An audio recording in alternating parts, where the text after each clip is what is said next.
এই সেই 700 বছরের পুরনো চিল্লাখানা, যেখানে বসে সৈয়দ নাসিরউদ্দিন সিপাহ সালাহ আল্লাহর ধ্যানে মগ্ন থাকতেন, ইবাদত বন্দিগি করতেন।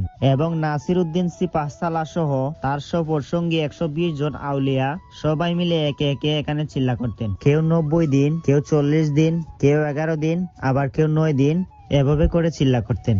এই চিল্লাখানাটা দেখতে পুরোটা একটা গুহার মতো। এটাকে বলা হয় মাটির কবর চিল্লা। সৈয়দ নাসিরউদ্দিন সিপাহ সালাহ ছিলেন সিলেট বিজেতা হযরত শাহজালাল রহমতুল্লাহ আলাইহির অন্যতম সফর সঙ্গী। সিলেট অভিযানে প্রেরিত মুসলিম বাহিনীর অন্যতম প্রধান সেনাপতি ছিলেন তিনি। সিলেটের ইতিহাসে বহুল আলোচিত তরফ রাজ্য 1304 খ্রিস্টাব্দে তার মাধ্যমে বিজিত হয়। সৈয়দ নাসিরউদ্দিন সিপাহ সালাহর অনেক অলৌকিক ঘটনা রয়েছে। তার মধ্যে অন্যতম পূর্ব পশ্চিমে রৌজা।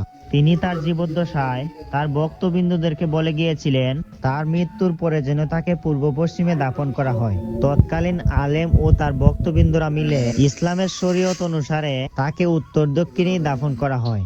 দাফন শেষ করে 40 কদম পার হতে না হতেই এক প্রকাণ্ড শব্দে উপস্থিত লোকেরা পেছন ফিরে তাকিয়ে দেখেন সিপাহ সালাহ সৈয়দ নাসিরউদ্দিন রহমতুল্লাহ আলাইহির মাজার শরীফ উত্তর দক্ষিণ থেকে পূর্ব পশ্চিমে হয়ে যায়। এটা ছিল আল্লাহর এক অলৌকিক লীলা খেলা। তৎক্ষণাৎ এখানে উপস্থিত লোকজনরা মিলে আল্লাহু আকবার ধ্বনি দিয়ে আউলিয়ার শেষ নসিহতের কথা স্মরণে নিজের ভুল স্বীকার করেন এবং আল্লাহর কাছে ক্ষমা প্রার্থনা করেন।